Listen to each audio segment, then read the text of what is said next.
Hey guys, Liana here. Went back to Sunset Overdrive because I'm gonna rant a little bit right now. Video's late today. I know. I'm still confused there. I said I'm really sensitive about saying now because some little entitled SOB decided to complain about the number of times I say while playing a video game and talking at the same time. And this was just... I take a lot of crap. And I get a lot of dumb requests. But don't say, The exact words are, train yourself away from saying,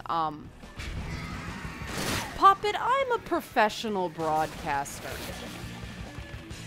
I've well trained myself away from saying, but I'm playing a video game and talking at the same time. What is your dysfunction? You're watching YouTube for free. All you have to do is watch a little commercial at the beginning, and a lot of you don't even do that because you're still using ad block, I can tell. And then you start nitpicking, and the comments about sound are fine. You know, I'm still trying to figure out a configuration that works. The way I do these things, I have to do them fast, or they're not going to get done at all. I'm trying to do them daily so that people have content to come back to. And the downside of that means that, because I was trying to switch weapons and talk at the same time. But the downside of doing daily videos by myself is they're not going to be flawless. Yes, they do clip sometimes at the end. Yes, there are little bumps, because I mean right there, I went to scratch my nose and got my hand caught in the wire of my headset that I have to wear so there isn't echo on the game. Never mind the other wire that's connected to the headset mic I have to wear to do these, so that people on the internet can nitpick. And I'm not offended, I'm not butthurt, none of this. It just gets me that people who do absolutely nothing with their lives nitpick about stuff like the word when someone is doing the multimedia equivalent of patting their head and rubbing their stomach at the same time. When you do stuff like that, you show an absolute ignorance of what it takes to make this sort of content. And this is when I start going, you know, maybe people like PewDiePie have a point. Maybe this is a skill. And maybe, you know, the idea of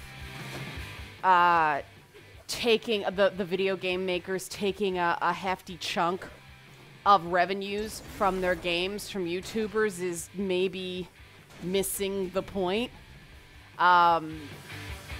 Because, you know, it's harder than it looks. See, I can't remember. I haven't played this game in a while. I couldn't remember how to do melee. So, this craziness that people want perfection out of a medium that is supposed to be authentic. It's supposed to have burps and bumps. You want polished? Read my columns. Read my more produced pieces. They're out there. You want to watch me just talk to you, just shoot the shit for 15 minutes to half an hour every day? Well, then you come and watch these videos and you don't do dumb crap like don't say because you gotta understand how many different ways, especially when you've never played a game before, when it's brand new. Like, it had been yesterday, I hadn't played Assassin's Creed, that Assassin's Creed game, in ages. I was coming in on it cold because I wanted to make sure that there was a daily video out, especially based on the content that the video was dealing with yesterday. I wanted to make sure that there was the, you know, I wanted to make sure it was out. People asked me to address the escapist announcement, and I admit it caught me off guard. But that's neither here nor there right now. I just did it, but it was a game because I haven't had a chance to go out and get new games yet. I'm going to be starting Scream Ride tomorrow because I happen to have gotten an advance copy from metaleater.com, and so I'll be able to show you guys some Screen Ride content tomorrow. I was just mucking around on it a bit today, but the embargo lifts tomorrow. So I'll have that stuff for you guys tomorrow. But that would mean no video today or yesterday because, you know, I didn't have it. I can't break an embargo. So, you know, I just fired up a game I hadn't played in a while. And it was a bit rough, but that's okay, because you know what? Personally, I don't like watching people who deliberately edit out their deaths. Hey, what's this? Oh, okay. I don't like it when people edit out their deaths because I don't feel like if you're cutting that out, what else are you sweetening or making better? You're watching somebody playing freaking video games. I mean, this is hardly Pulitzer Prize winning stuff. So personally, I like it a bit raw. I like it that it seems like someone is doping it out with you, experiencing it for themselves the first time. Because otherwise you get that hackneyed stuff with the scare cams on the survival horror games, but it's clearly put on because, you know, they never die in a game that's really, really hard, and then you play the game and go, they totally edited out the deaths, they totally practiced, and then faked or pretended or reenacted, I'll say, their reactions to specific things. And that isn't, you know, that isn't what community to me. That doesn't build your reputation. These things, they're supposed to be me just in the breeze. I'd say something else. I'm trying to not swear as well as not say because then I get in trouble for swearing because people's precious little ears can't handle it. I like to swear. Swearing makes me play better. I won't swear around kids, but people shouldn't be letting kids watch this particular game anyway. But no, if I swear too much, then someone complains. And if I say someone complains. And like I said, that's different than actually saying, you know, there's a video quality problem, because the unfortunate thing about YouTube, and I'm telling you guys that this just for your awareness, unfortunately there are some videos that there are some clips where the audio can sound just peachy keen fine to me, even when it uploaded to YouTube. But other people have trouble hearing it. And it's not across the board people have trouble hearing it. Just some people have trouble hearing it. And the unfortunate thing is, see, somebody's talking in my ear right now, and it makes it very hard to continue my train of thought. But where was I? See, I completely forgot. And this is the thing about doing Let's Play videos, is you do get derailed. Train derailed, get it?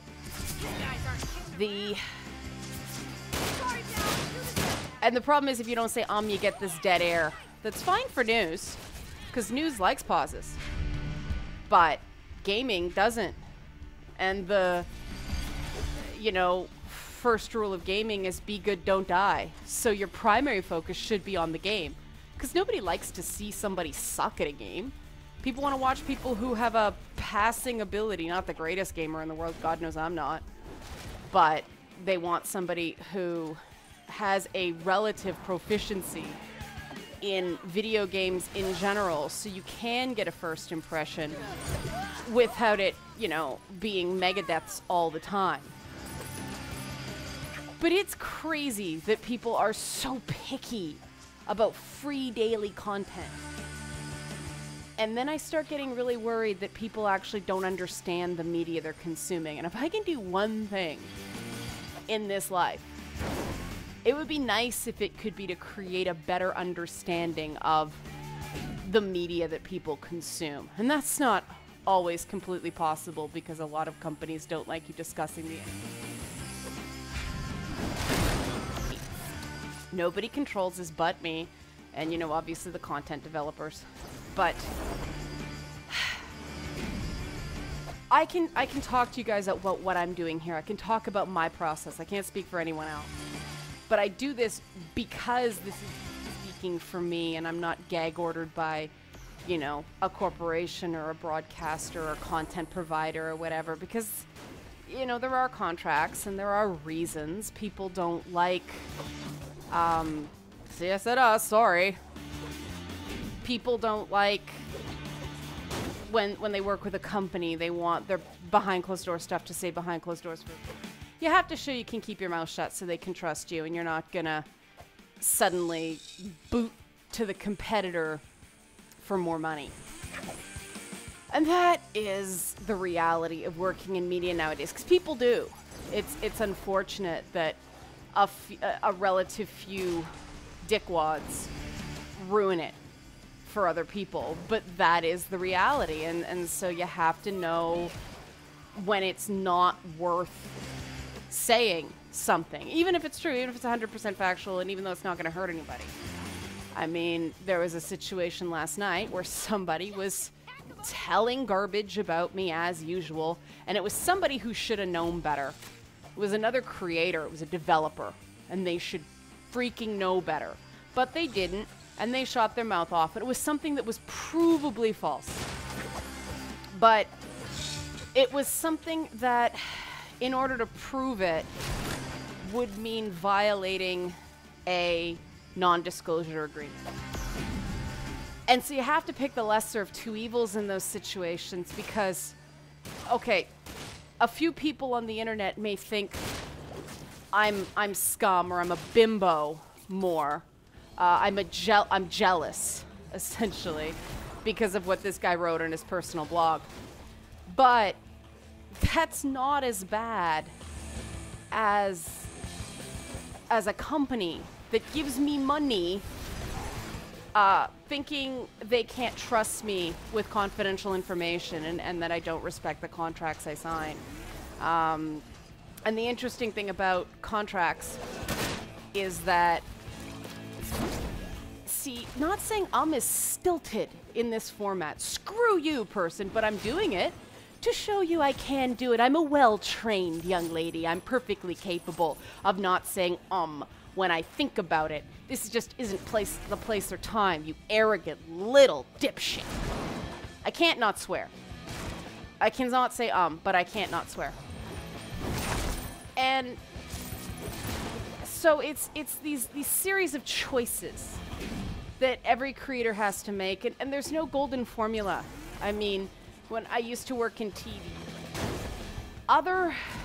mainly, I work in male-dominated niches of the TV industry, being late-night TV, talk radio, tech, gaming, you name it. It's a male-dominated field. It's just what I like.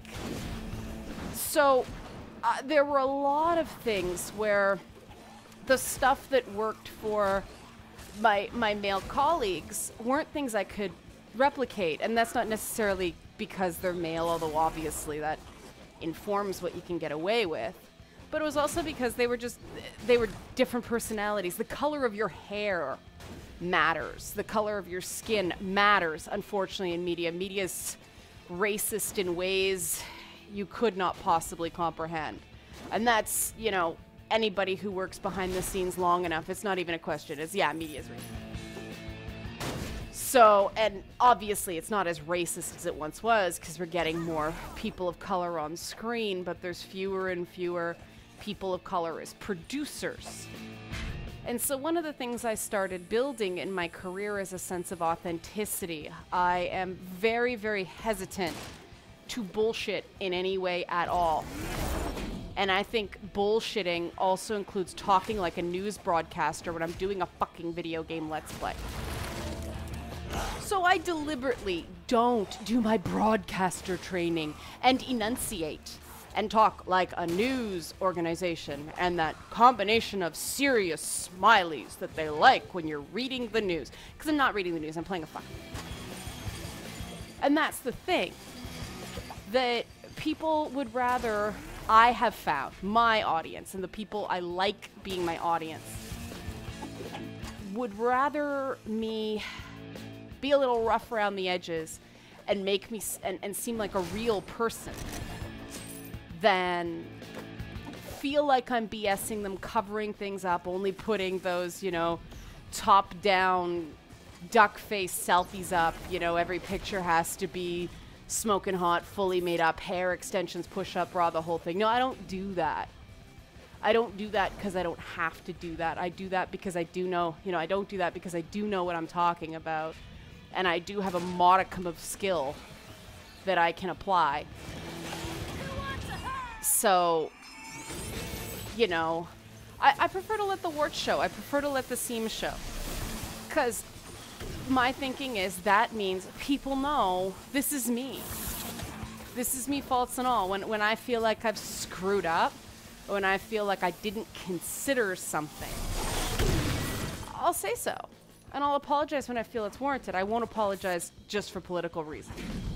I think that's a terrible reason to apologize. I think if you apologize, you have to flip and mean it. But that means getting over yourself enough to know when, you know, you didn't necessarily screw up, but you didn't consider something. That's fine. But the thing about the dreaded handling criticism. Handling criticism well means not internalizing BS criticism. And that means knowing when someone's talking out their ass. And I'm still trying to find the line, I admit, in terms of addressing my critic to, you know, giving them attention, because I don't want to do that.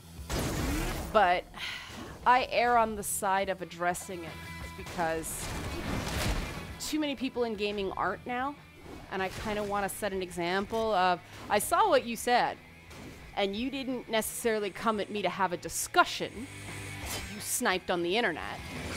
So, you know, when someone does that, it's attention-seeking behavior, which is why I don't seek them out directly for a conversation. They know where to find me, and they chose not to, and I think that's really bad. So I don't encourage that by, oh, I'm going to talk to you and be all sweet and nice when you took a cheap backstabbing shot. No.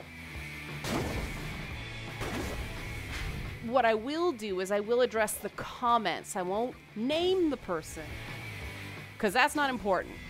The speaker is irrelevant when someone tries to be a jackass. The comment, however, I feel we need to set an example of having open dialogue, because that's something I will fully admit the gaming industry does not do well on many levels. Open dialogue? Holy cow, we suck at open dialogue. We're a business of trade secrets and embargoes and a whole bunch of other things. We do not do open dialogue well. It's like open source. No, must all be proprietary. And I think we need to relax that. It wasn't always that way in the earlier days of gaming. Who are you?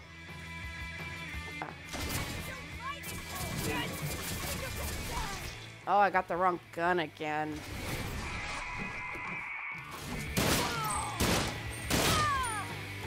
But, yeah, I really feel like we need to open up. And yes, I'm biased because I'm a member of the press and, you know, open access benefits me. But I also think that some developers suffer from playing it too close to the vest. I mean, one of the companies that's incredibly open with their fan community to some degree is Bungie. You know, they're not real great with the press because they know which crowd to play to. But, you know, a good developer knows what to say as well as what not to say. And I really think that with the state of gaming right now, it would be a really smart move for developers to start getting people instead of just producers of products. And that means talking. And I recognize that that's difficult for people who are introverted. I'm an introvert. I had to learn, you know. It can be done. Like I'm showing, it's also possible not to say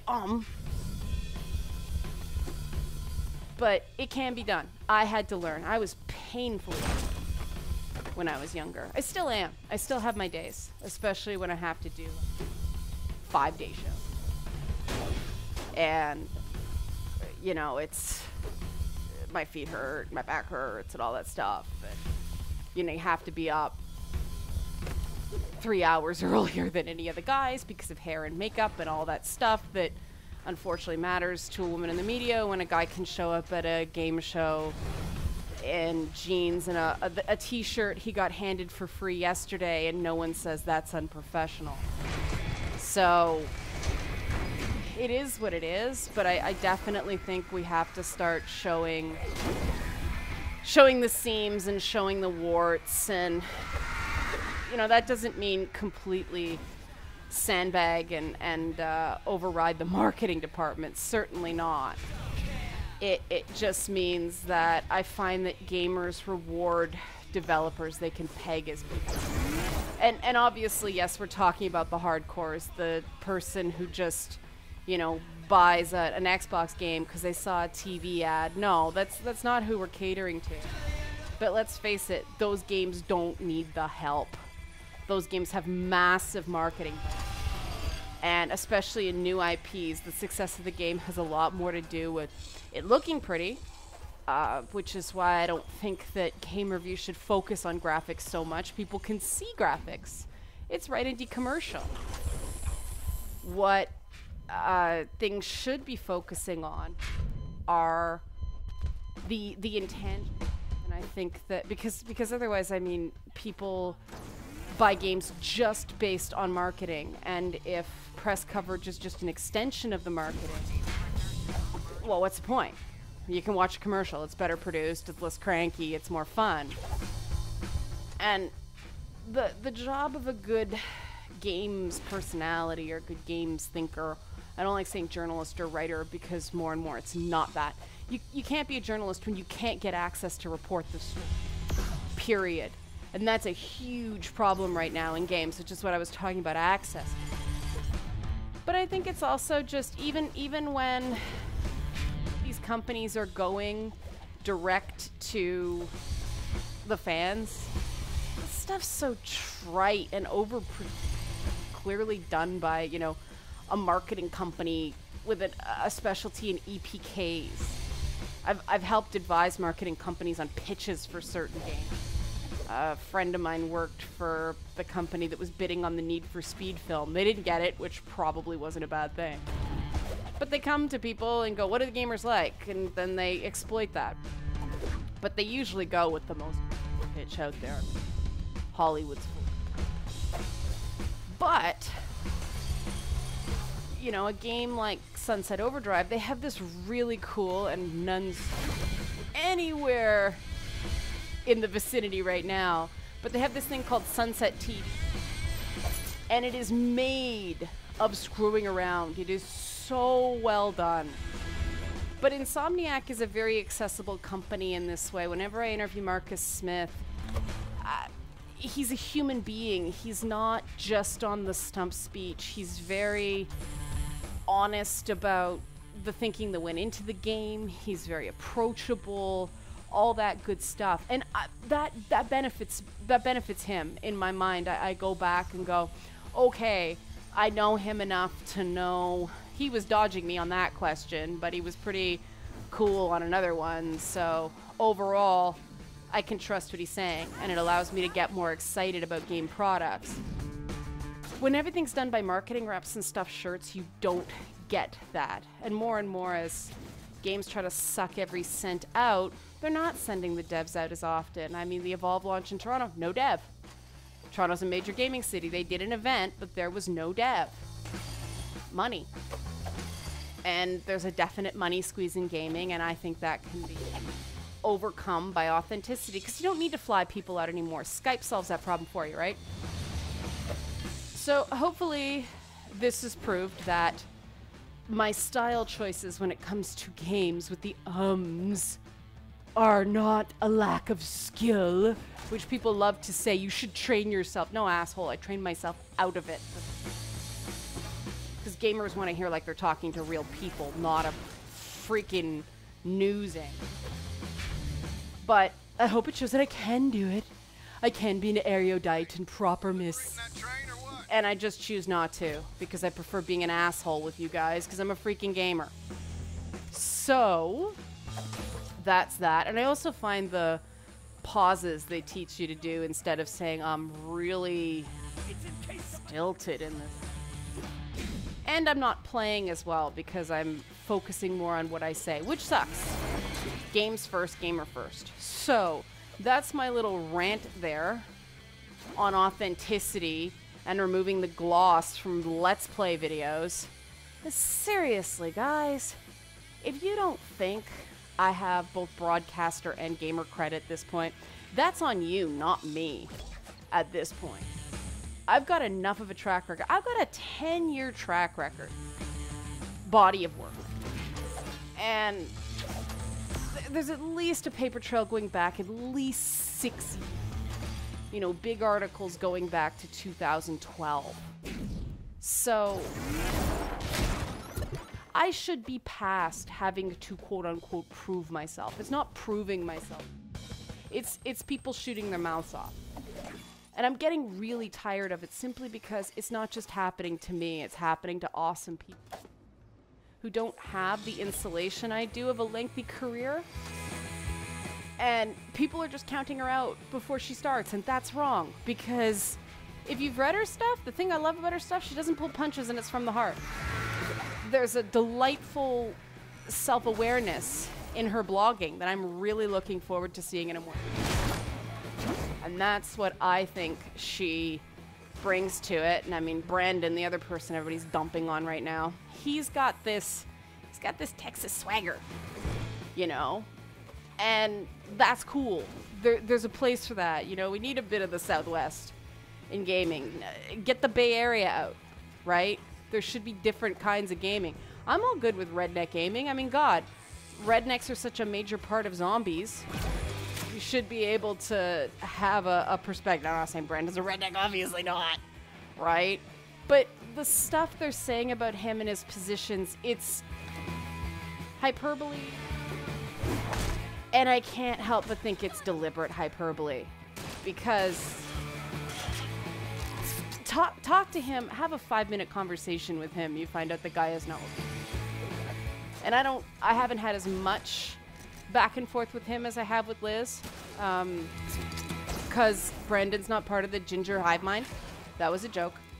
But, you know, I know him well enough to know he's not the raging sycophant, conservative, ooh, bad word, that some of the more liberal members of the gamosphere would like to claim he is. That's just an easy dismissal. That's the equivalent to men of you're just jealous for women. And these easy, the easy dismissals are not making for better games. They're not making for more diverse games. Because where do those easy dismissals lie, right? I worked at a channel, and the lone black, I'm in Canada, we say black. I know in the US it's African American, but we say black because we're not American and the people are usually from the Caribbean. But this guy wasn't. He was from another place, and I don't want to give too many identifiers, but the powers that be like to say he was lazy. He showed up for work on time. He did his stuff. He didn't hotshot about it, but it's so easy to play on that stereotype. Oh yeah, you know, guy of Caribbean descent, lazy. And it bothered me a lot because then it got into the, well, that's racist. Well, no, he's not. He isn't.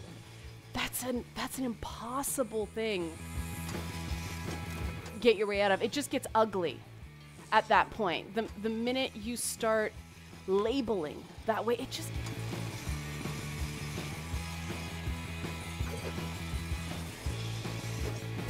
I could never tell you. It was just always just lazy because people find ways to dismiss people because dismissing people creates power over them, and power equals, in the minds of these people, control. Problem is they're not in control of themselves, and so these things metastasize into ugly, what did Orwell call it? Smelly little orthodoxies. I love that phrase. Whoops. Hey. But You get into that, and then you get the echo chambers, and then you get the thought police, and then nothing gets better and nothing gets... Because guess what, guys? If we're really going to have a diverse gaming industry, that means opinions that are not like yours. Holy shoot. When people from other parts of the world really start speaking up, and they really do get empowered, and they really do get a chance to make the big budget games, and not just really awesome indie games, the Bay Area is going to have its world rocked, because they have fundamentally different priorities about what they want to talk about and what is social justice to them in their game. A huge thing is poverty that you don't see a lot of when you deal with the so-called social justice movement in gaming. Where's the poverty awareness? Where's that? That's a huge thing. It affects a lot more people around the world than any of these other issues, but we don't deal with poverty. Because heaven forbid we start questioning the consumer paradigm, and I question it all the time, even though I quite like money. And I quite like being part of a capitalist, allegedly. But yeah, diversity means hearing stuff you don't like and not freaking out.